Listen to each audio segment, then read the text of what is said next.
에는 좋은 소문도 있고 나쁜 소문도 있죠. 또 사실인 것도 있고 잘못 전달된 소문도 있습니다. 최근에 사회적으로 큰 문제가 되고 있는 것 중에 하나가 바로 흔히 우리가 가짜뉴스라는 것이죠. 정확하게 내용을 파악도 못하고 사실인지 아닌지 정확하게 알아보지도 않고 그냥 내뱉거나 혹은 그냥 옮기는 그런 소문들 때문에 많은 사람들이 개인적으로나 혹은 가정적으로 혹은 사회도 많이 힘들어하고 어지러워지는 일들이 생기고 있는 걸 보게 되었습니다. 특별히 유명할수록 그 대가는 더 크게 치르죠. 유명한 정치인, 유명한 연예인, 유명한 사람들이 그 받는 타격은 훨씬 더 큰 것 같습니다. 그들이 힘들게 쌓아온 명성과 또 인기 혹은 존경 이런 것들이 한순간에 날아가 버리고 말죠. 물론 어떤 경우는 그동안 잘 몰랐던 것이 감추었던 것이 드러났는 사실도 있지만 대개는 사실보다는 아닌 게 더 많은 경우가 훨씬 많은 것이 우리에게 피해를 주고 있습니다. 당하는 처지에서는 부인하고 정정 보도를 내고 심지어는 고발하겠다, 고소하겠다 이렇게까지 하지만 한번 소문에서 무너진 것들은 다시 회복하는 게 쉽지가 않죠. 참 마음이 힘들어지는 것입니다. 그래서 그런 악성 루머를 견디지 못해서 스스로 목숨을 끊는 사람도 점점점 늘어가고 있는 걸 보게 되어지고 죽진 않아도 그것 때문에 너무 정신적으로 타격을 입어서 노이로에 걸리고 또 여러 가지 정신적으로 힘들고 우울증에 빠지고 이런 삶을 사는 사람도 주변에 상당히 많이 있는 것을 우리가 보게 되는 것입니다. 교회 안도 마찬가지입니다. 교회 안도 사람이 모이는 곳이기 때문에 말들이 있는 곳이기 때문에 그 말들이 자칫 잘못된 소문으로 퍼지면 개인적으로 또 가정적으로에게 어려움을 겪는 경우도 생기는 것이죠. 나는 그냥 무심코 한 말이고 그냥 들은 말이기 때문에 한 것에 불과하지만 그 말은 다른 사람에게 비수가 돼서 꽂히는 경우를 보게 되는 것입니다. 오늘 우리가 생각해 보려 하는 이 데살로니가 교회는 초대 교회들 가운데 좋은 소문이 난 교회다 이렇게 부를 수 있는 교회라고 말할 수 있습니다. 어느 정도인가 하면 7절과 8절에 보니까 마게도냐와 아게아 모든 지역에 믿는 자의 본이 되었다 이야기하고 있고 뿐만 아니라 그들의 소문이 각처에 퍼졌다라고 이야기하고 있습니다. 좋은 교회라고 소문이 났다는 것입니다. 물론 데살로니가 교회가 전혀 문제가 없는 교회다 그렇게 말할 수는 없습니다. 왜냐하면 이 편지인 데살로니가 전서 5장에도 보면 이 교회 안에 재림에 대한 이 재림 신앙에 대한 혼란이 많았기 때문에 여러 가지 어려움을 겪고 있는 걸 볼 수 있고 데살로니가 후서에 가면 개인적으로 어떤 사람이 있었는가 하면 게으른 사람들 그리고 아무 일도 하지 않는 사람들 무질서하게 행동함으로 공동체를 어지럽힌 사람도 있었다 그럽니다. 그래서 우리가 잘 아는 말씀이 여기 나옵니다. 바울이 뭐라 말하는가 하면 누구든지 일하기 싫어하건 먹지도 말라 이런 말이 여기 나오는 것입니다. 이 데살로니가 교회의 한 이야기입니다. 그럼에도 불구하고 사도 바울은 이 데살로니가 교회를 말하면서 이 교회가 믿음이 좋은 교회로 소문난 교회다라고 지금 이야기를 하고 있는 걸 보게 되는 것입니다. 그래서 오늘 우리는 이 말씀을 통해서 우리가 빌드업이란 큰 주제 아래 좋은 교회는 어떤 교회인가, 어떤 소문이 나야 좋은 교회인가 하는 점들을 오늘 이 데살로니가 교회를 통해서 살펴보기를 원하는 것입니다. 우선 이 교회가 어떻게 세워졌는가 이거는 사도행전 17장에 가보면 이 교회가 세워진 역사가 기록되어 있습니다. 바울이 두 번째 선교여행을 갔는데 바울의 원래 계획은 아시아 지역을 다니면서 복음을 전하려고 했는데 성령이 강 건너오시오 성령의 환상을 통해서 강 건너는 마게도냐 지역으로 가게 됩니다. 그리고 거기는 여러 지역 빌립보를 비롯해서 여러 지역을 다니다가 도착한 곳이 데살로니가입니다. 그 데살로니가라는 도시는 항구 도시입니다. 그리고 한 20만 명 정도 인구가 됐다 그럽니다. 우리는 요즘은 20만 명 크게 안 치지만 이 당시 과거에 20만 명이면 상당히 꽤 큰 도시라고 말할 수 있습니다. 더군다나 항구 도시니까 사람들이 많이 왔다 갔다 할 것이고 그런 문물이나 또 여러 가지 정보나 이런 것들이 많이 왔다 갔다 하는 곳인 것을 우리가 알 수가 있습니다. 바울이 이 도시에 갔을 때 늘 하던 것처럼 늘 하던 방식대로 먼저 회당을 찾습니다. 그리고 거기 안식일 날 회당에서 하나님 말씀을 가르치는 것이죠. 이게 사도 바울이 늘 하는 방식이었습니다. 그런데 바울이 데살로니가에 얼마나 머물는가 하면 딱 3주를 머물렀습니다.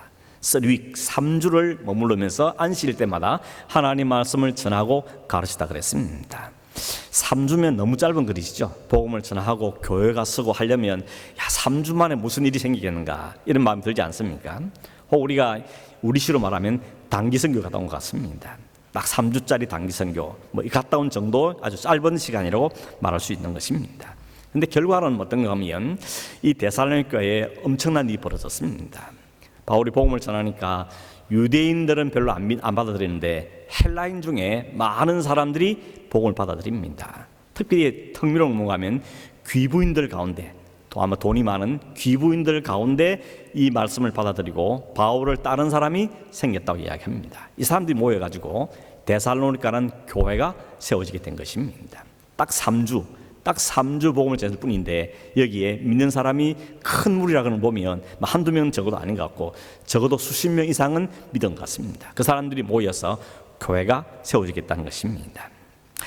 쉽지는 않았습니다. 유대인들은 싫어했습니다. 그래서 바울이 복음 전하는 걸 너무 싫어해가지고 그 성안 도시 안에 있는 깡패들을 동원해가지고 저 인간이 와가지고 이 성을 지금 어지르고 있다. 그래가는 그 바울을 끄집어다가 좀 욕 좀 보이려고 그 사람이 머물고 있던 야손의 집에 쳐들어갔는데 마침 바울이 그 자리에 없었습니다. 그랬더니 빈손으로 갈 수 없으니까 야손을 끌어다가 가서 혼을 냅니다. 너 왜 이방인한테 집을 제공했냐? 그러면서 야손을 혼내키죠.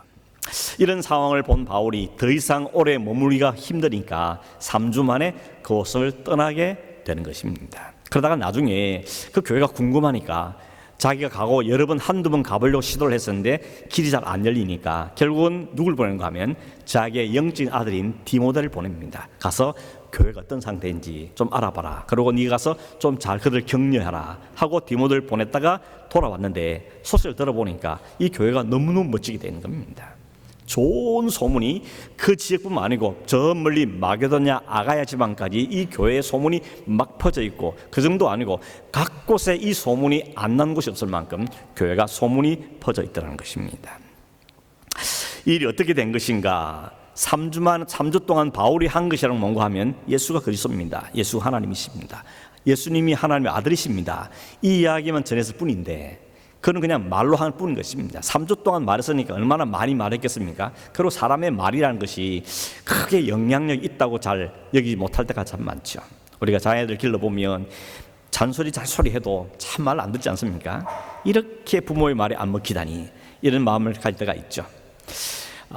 저도 마찬가지입니다. 설교를 매일 하고 매주 하는데 얼마나 먹힐까, 얼마나 말씀을 들을까 이런 의문을 항상 품고 있는 것입니다. 사람의 말이라는 것은 때로는 영향이 있기도 하지만 때로는 영향이 없을 때가 더 많은 경우 참 많지 않습니까? 그런데 이 교회가 어떻게 단 3주 만에 이런 엄청난 일이 벌어졌는가? 그 비결은 5절에 나와 있습니다. 5절에 이렇게 말합니다. 제가 읽어드리면 이는 우리 복음이 너희에게 말로만 이른 것이 아니라 또한 능력과 성령과 큰 확신으로 된 것임이라 라고 말씀합니다. 그러니까 바울은 말로서 예수 그리스도 복음을 전했을 뿐인데 그 말 뒤에는 성령의 큰 능력이, 큰 확신이 그 가운데 역사했다는 것입니다. 이걸 보면 결국 좋은 교회, 좋은 소문난 교회 첫 출발점은 뭐라는 이야기입니까? 하나님 말씀이 전파될 때 그 말씀에 성령이 크게 역사하시는 것, 그것이 좋은 교회로 또 능력 있는 교회로 세워가는 첫 급이라는 것을 우리가 보게 되는 것입니다. 그런 점에서 오늘 우리는 우리 교회를 위해서 이 시대 교회를 위해서 기도할 때 하나님 말씀이 제대로 전달되게 하시고 말씀만 사람의 말로 전달되지 않고 하나님의 큰 능력과 성령의 역사로 임하셔서 듣는 이들의 마음을 움직이고 그들이 믿음으로 고백하며 하나님의 신사람을 세워지게 해주십시오. 이것이 하나님의 교회를 위해서 기도할 때 가장 우선적인 기도의 제목이라고 생각하는 것입니다. 2절에 보면 바울이 데살로니가 교회를 생각할 때마다 항상 감사하고 기도할 때마다 기억하는 게 있다고 이야기하는데 그게 세 가지라 이야기합니다. 그게 3절에 나와 있는데 첫 절목은 믿음의 역사, 그다음에 사랑의 수고, 소망의 인내, 이 세 가지가 데살로니가 교회 그러면 이 세 가지 항상 기억난다고 이야기합니다. 오늘 우리 자신이 교회고 우리 가정이 교회고 이 지역 교회가 교회라고 볼 때 그레이스 장로교회 혹은 여러분의 가정 가면 무슨 이미지가 떠오른다고 생각하십니까? 그 가정 참 평안한 가정이야. 그 가정 자녀들이 잘 자랐지? 그 가정 하나님을 헌신하는 가정이지? 이런 소문, 이런 평판이 오늘 우리에게 있어야 된다는 것이죠. 데살로니가 교회는 믿음의 역사, 사랑의 수고, 소망의 인내가 있는 교회라는 것이 소문뿐만 아니고 바울도 그렇게 늘 기억하고 있다고 이야기하고 있는 것입니다. 그냥 믿음, 사랑, 소망 이렇게는 우리가 많이 들었는데 여기에 붙어 있는 게 뭔가 하면 믿음의 역사, 사랑의 수고, 소망의 인내라고 말하고 있습니다. 뒤에 붙어 있는 역사, 수고, 인내라는 것은 앞에 있는 것의 열매입니다. 믿음이 참 있다면, 진짜 믿음이 있다면 거기에는 역사가 있다는 것이죠. 정말 사랑이 있다면 거기에는 수고가 따르게 있다는 것이고, 소망이 있는 사람은 인내할 수 있다 하는 것을 지금 붙여서 말씀하고 있는 것입니다. 이 세 가지를 조금 생각해 보려고 하는데, 첫째로 믿음의 역사 이렇게 있는데, 이 말씀을 원문 그대로 말하면 믿음이 일하는 행위 이렇게 말할 수 있습니다. 믿음이 뭔가를 일으킨다는 겁니다. 이게 대사각교회 안에 믿음이 있다고 말하는데 그냥 말로만 하는 믿음 말고 그 믿음이 뭔가의 분명한 행동으로 나타나고 있다고 이야기하는 것입니다. 그래서 바울이 그걸 기억하면서 그 교회는 말로만 하는 믿음 말고 내 믿음 있습니다 그 정도가 아니고 거기에 믿음이 일하는 분명한 증거가 있다는 것을 말씀하고 있다는 것입니다. 여러분, 믿음이라는 것이 어떻게 생긴다 그랬습니까? 에베소 2장 8절에 보면 이렇게 말하죠. 너희는 그 은혜에 의하여 믿음으로 말미암아 구원을 받았으니 이것은 너에게 난 것이 아니고 하나님의 선물이라 말하죠. By grace입니다. 은혜가 믿음을 가져온다 그죠. 그 믿음을 통하여서 우리가 구원을 받게 되는 것이다. 그래서 그걸 통틀어 말하면 이건 너에게 난 게 아니고 하나님의 선물이다 이렇게 말씀하고 있는 것입니다. 하나님 믿음의 주체라는 이야기죠. 그러므로 데살로니가에 믿음을 주신 그 하나님께서 그 믿음으로 그 안에 역사했다는 것을 말씀하고 있는 것입니다. 오늘 여러분에게 믿음이 역사하고 있습니까? 야고보가 그러죠. 행함이 없는 믿음은 뭐라 그랬습니까? 죽은 믿음이라 그러죠. 행함이 없는 믿음은 죽은 믿음이다. 이 말은 행함이 믿음의 조건이라는 말이 아니고 믿음이 있다 그러면 행함이 있는 건 너무 당연한 이야기인 것입니다. 그 이야기를 하는 것이죠. 근데 만약에 믿음이라고 행함이라는 열매가 없으면 그 믿음 한번 생각해 보라는 겁니다. 그 믿음이 진짜 믿음인가? 살아있는 나무라면 그 나무에 자연스럽게 열매가 맺히고 꽃이 피는 게 당연한데 그 나무에 전혀 열매도 안 맺히고 꽃이 안 핀다면 그 나무 진짜 살아있는 나무인지 한번 보라는 것입니다. 그런 의미를 담고 있는 것이죠. 예수님께서 그러지 않습니까? 나무는 그 열매를 보아서 안다라고 말하는 것입니다. 여러분, 믿음은 눈으로 보이는 건 아니죠. 여러분, 믿음 어떻게 보이시겠습니까? 나 믿음이 있습니다. 뭘로 보이시겠습니까? 믿음은 눈으로 보이는 게 아닙니다. 그러나 그 믿음이 있으면 분명 역사가 따른다는 겁니다. 뭔가 행위가 따른다는 것이죠. 그 행위가 뭐라는 겁니까? 그게 나타나는 게 바로 믿음이 나타난 역사인데 그걸 우리는 순종이다, 섬김이다, 찬양이다, 예배다 이런 열매들로 그 믿음이 증거된다는 것을 이야기하고 있는 것입니다. 그러면 데살로니가 교회가 믿음으로 역사했다는데 그 역사의 열매가 무엇이라는 이야기입니까? 그게 9절에 나와 있습니다. 9절 말씀 제가 한 번 더 읽어드리면 그들이 우리에 대하여 스스로 말하기를 우리가 어떻게 너희 가운데 들어갔는지와 너희가 어떻게 우상을 버리고 하나님께 돌아와서 살아계시고 참되신 하나님을 섬기는지와 이 사람들이 이렇게 말했다는 겁니다. 당신들이 어떻게 들어왔는지, 우리가 어떻게 하나님께 돌아갔는지, 어떻게 살아계신 하나님을 찬송하겠는지를 너희들이 말하는데 그게 바로 믿음의 증거라는 것입니다. 그들은 바울이 전하는 복음을 듣고 마음에 믿음이 생겨지니까 그들이 그동안 붙들고 있었던 그 우상, 그 모든 세상 것들을 다 내려놓고 믿음의 대상을 완전히 하나님께로 옮겼다는 것입니다. 이게 믿음의 역사입니다. 믿음의 증거라는 것입니다. 지금까지 자신들이 하나님 없이 살았다는 것이 그 자체가 죄구나 하는 걸 깨닫게 되고 그것을 죄를 회개한 것입니다.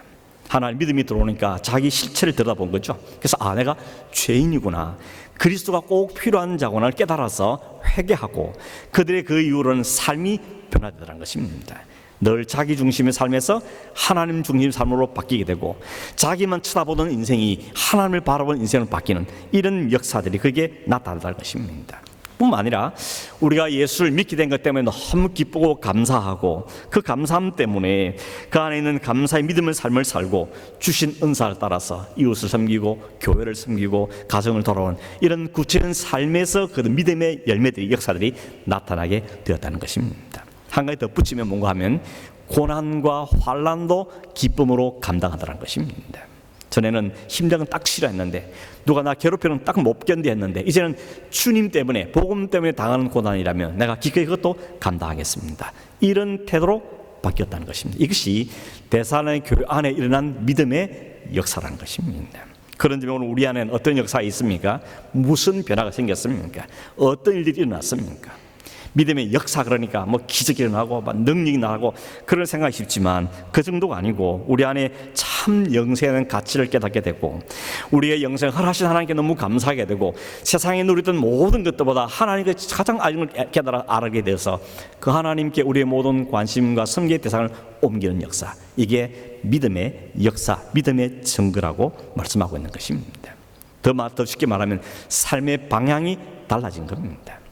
나만 쳐다보고 살았는데 이제 하나님을 쳐다보게 되고 세상을 해서 나가는 그 욕심과 욕망들 내려놓고 이제 하나님을 향한 마음으로 달려가는 그 마음이 생겼다는 것입니다. 물론 땅에 사는 동안에 돈도 필요하고 가정도 있어야 되고 직장도 필요하고 다 필요하지만 그것에 목숨 걸지 않는 우리는 더 큰 가치, 더 영원한 가치라는 걸 알았기 때문에 주님 그 내려오라면 언제든지 내려오시는 마음을 갖고 살게 된 이런 삶의 완전한 변화, 가치의 변화가 생겨진 것이 믿음의 역사라는 것입니다. 이게 어떻게 가능합니까? 하나님 우리에게 넣으신 믿음이 아니면 이 삶을 살 수 없습니다. 누가 이렇게 삽니까?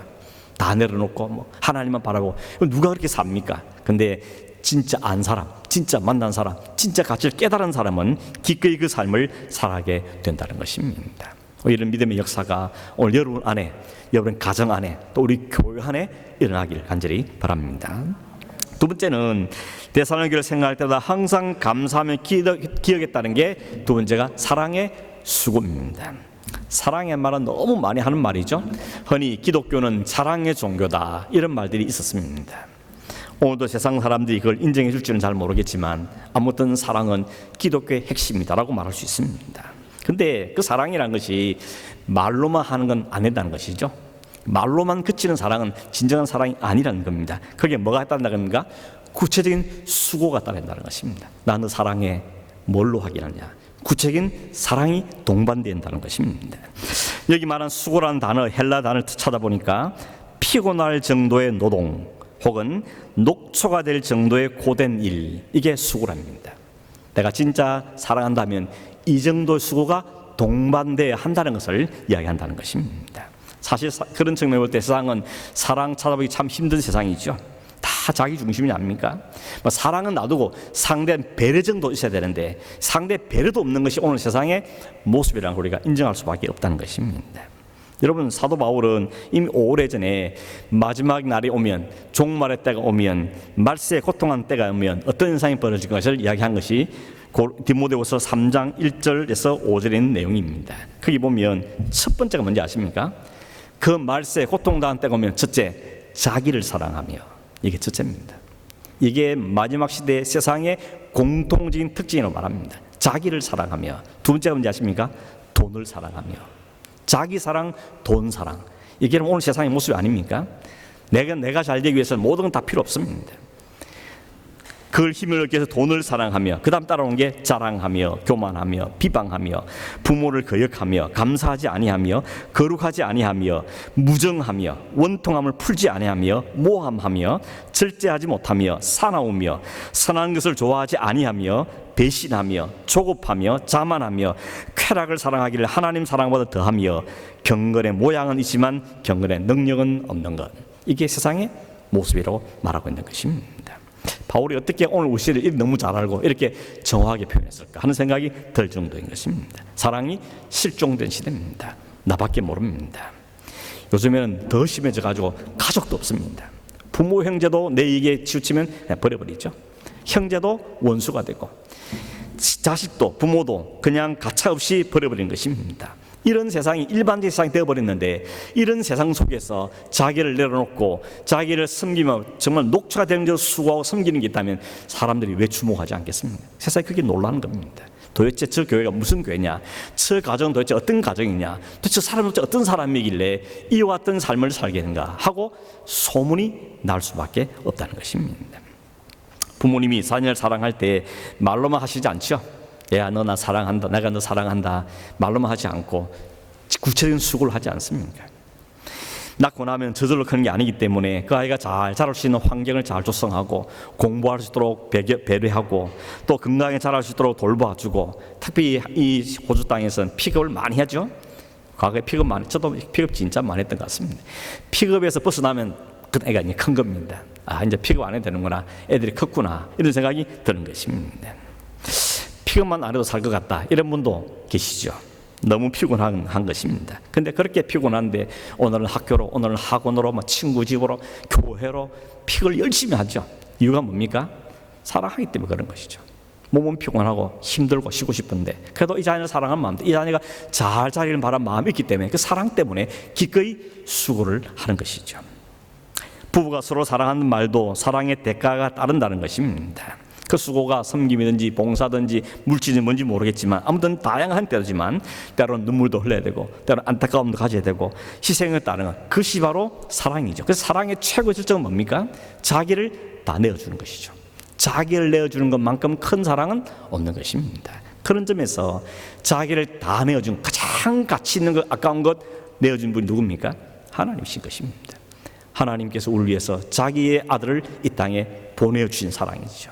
그리고 그 아들 예수님은 우리를 친 십자가를 지셔서 우리의 죄값을 다 치러내시고 이제 내가 너희 죄값을 다 치러냈다 라고 말씀해 주신 그 하나님의 사랑, 예수 그리스도 사랑만큼 큰 사랑은 이 땅에 없는 것입니다. 그런 사랑을 어떻게 할 수 있습니까? 그런 말이 있죠. 사랑을 받아본 사람이 사랑도 할 줄 안다는 말이 있습니다. 부모의 사랑을 막 듬뿍 받고 자란 아이들이 나중에 부모가 되면 자연스럽게 자녀를 사랑하죠. 근데 이런 경우도 있습니다. 나는 부모 사랑을 받아본 적이 없다. 그런 사람들이 나는 나중에 부모가 되면 자녀를 정말 사랑해야지, 이런 결심을 해보는데 받아본 적이 없어가지고 할 줄 모르는 대물림 현상이 나타난 적이지 않습니까? 이게 얼마나 안타까운 일입니까? 오늘 우리는 로마서 5장 5절 8절에 의하면 성령으로 말미암아 하나님의 사랑이 우리 마음에 부음받았다고 이야기합니다. 하나님 사랑 그냥 조금 주세요 정도가 아니고 아예 하나님 사랑 우리에게만 부어버렸습니다. 쏟아져부터 넘치도록 부어버렸습니다. 그래서 그 사랑이 흘러 넘쳐서 우리에게도 주님의 사랑이 조금씩 나타나야 되는 것입니다. 그래서 사랑이 가능해지는 겁니다. 내가 사랑해야지, 이를 악물고 결심하고 이 자녀를 사랑해야겠다, 남편을 사랑해야겠다, 이런 하면 되는 것이 아니고 하나님의 그 사랑이 부어져 버려서 그 사랑이 얼마나 큰지, 얼마나 풍성한지, 내 같은 것을 어떻게 살아가는지를 깨달아 버리니까 그 사랑을 갖고 다른 사람에게 섬김의 수고의 사랑이 나타나게 된다는 것입니다. 그게 성도의 사랑의 수고라는 이야기입니다. 사실 내 마음은 어떻습니까? 내 안에 사랑보다는 시기, 질투, 원망, 불평, 이게 훨씬 많지 않습니까? 이런 우리가 어떻게 수고하는 사랑을 할 수 있겠습니까?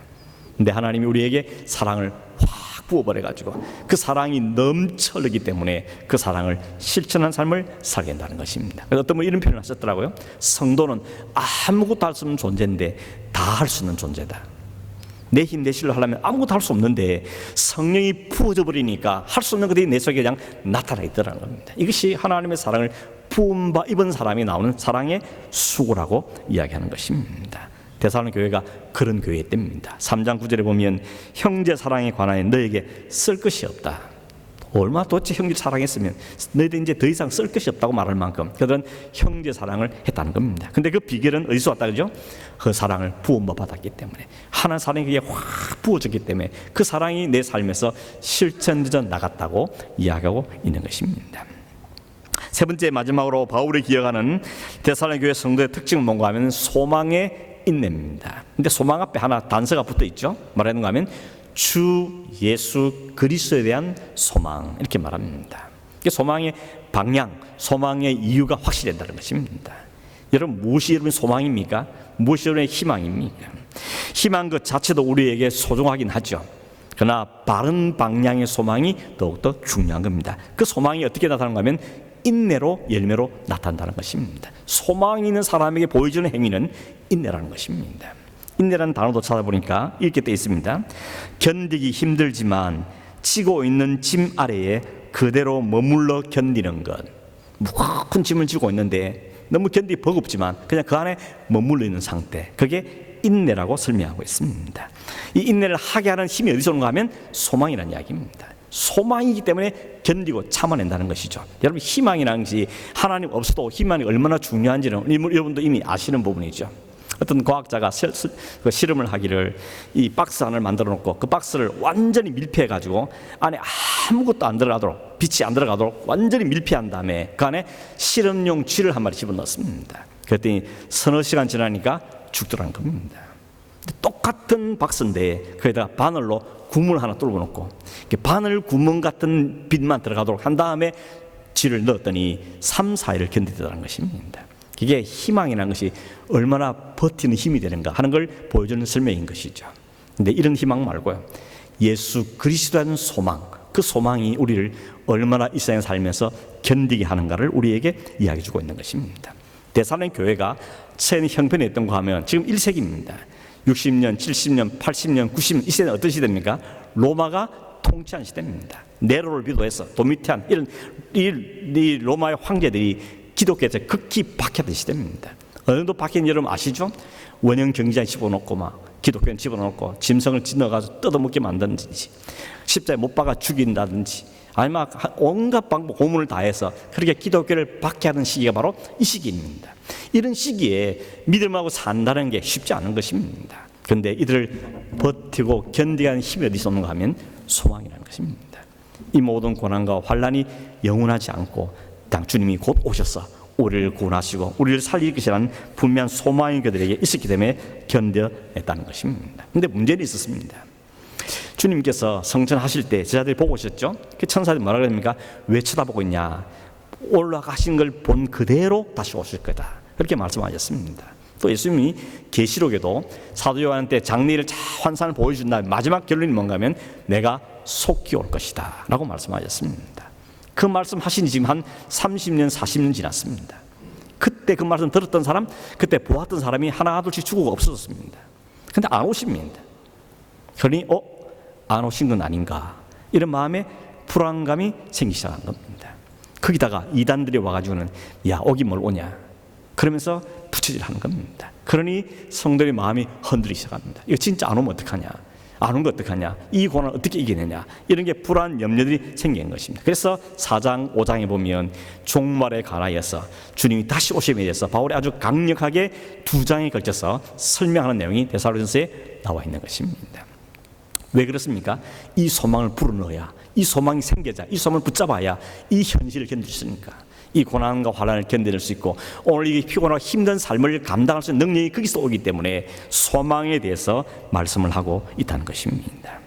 여러분, 돈을 소망하고 사는 사람도 있고 권력을 소망하고 사는 사람도 있습니다. 그것도 힘이 되죠. 돈이 있으면 뭐든지 할 수 있을 것 같고 권력이 있으면 뭔가 안 될 것 될 것 같고 아는 사람 한 명만 있어도 뭐가 좀 문제가 해결되는데 이런 삶을 살긴 합니다. 그러나 그것이 영원한 건 아니죠. 우리의 영원한 소망이 될 수는 없다는 것입니다. 솔로몬도 그러죠. 돈도 가져보고 권력도 가져보고 모든 쾌락도 가져보고 명예도 가지고 다 가져본 다음에 내린 결론이 뭡니까? 전도서 12장 3절에 보면 13절에 보면 이래 결국을 다 들었으니 하나님을 경외하고 그 명령을 지키는 게 사람의 본분이다. 이 말 무슨 뜻입니까?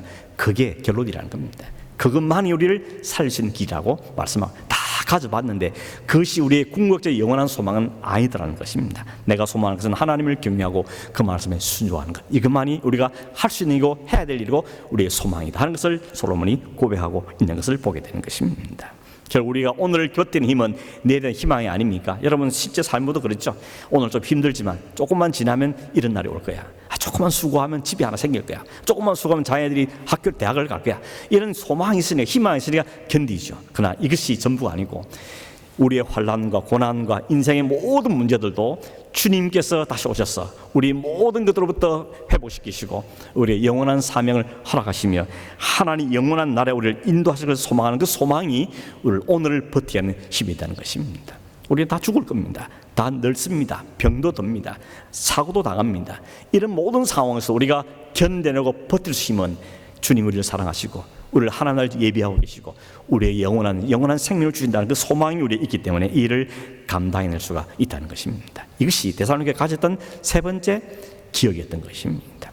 말씀을 정리해 보겠습니다. 여러분, 사도 바울이 그 교회를 생각할 때마다 항상 감사하고 늘 기억하는 것은 그들에게 믿음의 역사가 있고 사랑의 수고가 있고 소망으로 인내함을 삶는다는 그 소문을 들었고 그 이야기를 들었기 때문에 바울은 항상 감사한다고 이야기하고 있는 것입니다. 그 소문이 온 지역에 퍼졌다는 것이죠. 도대체 저 사람들은 어떤 사람들에게 철새 역사가 있고 수고가 있고 인내하는 삶을 사는가 하는 소문이 퍼졌다는 것입니다. 이 믿음, 소망, 사랑의 삶을 어떻게 살겠다 그죠? 그 배경은 뿌리는 뭐라 그랬습니까?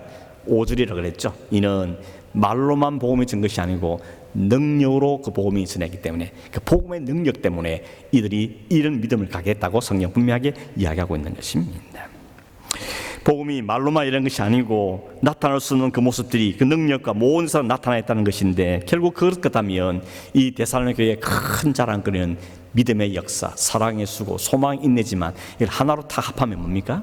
하나님의 복음이 역사하는 교회였다. 이게 바로 결론이라는 것입니다.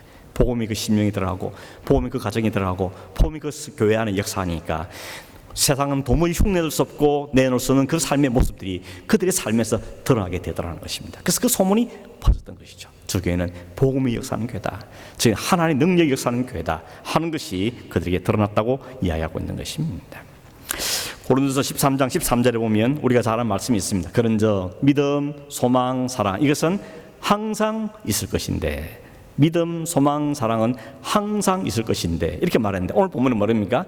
그냥 믿음, 소망, 사랑 정도 아니고 믿음의 역사가, 사랑의 수고가, 소망의 인내가 항상 있는 것, 그게 주님이 원하신 교회의 모습이고 주님이 온 땅에 퍼져지기를 원하는 교회의 모습이라서 우리에게 말씀해 주고 있는 것입니다. 오늘 우리 자신들이, 우리 가정이, 우리 교회가 이런 하나님이 복음을 영역으로 사시는 그런 가정으로, 그런 교회로, 그런 여러분들로 업그레이드가는 은혜가 있으시기를 주의 이름으로 축원합니다. 기도하겠습니다. 고마우신 하나님 아버지 감사합니다. 오늘 어떻게 살아야 할지, 무엇을 살아야 할지, 뭘 의지하고 살아야 할지 알지 못하는 세상이고 사랑이 실종된 시대에 살고 있고 온갖 소문만 남은 이 시대에 우리가 살고 있지만 우리의 분명한 믿음과 또 사랑과 소망과 그것이 무엇이 오고 어떻게 되는지를 오늘도 우리에게 말씀해 주셨는데 주님 그러게 되기를 소망합니다. 내 안에 복음의 능력이 온전히 임함으로 믿음으로 그게 사랑으로 그게 소망으로 자리 잡기를 원하고 그게 분명한 역사가 나타나며 섬김이 나타나고 인내하는 삶을 살아가는 이런 놀라운 능력이 우리에게 나타나기를 소망합니다. 그래서 하나님 우리가 먼저 풍성할 뿐만 아니라 이런 아름다운 삶이 다른 사람이 전파되고 확산되가는 은혜가 우리 가운데, 우리 교회 가운데, 우리 가정들 가운데 일어나게 역사하여 주시옵소서. 걸어가신 예수님의 이름으로 기도하옵나이다. 아멘.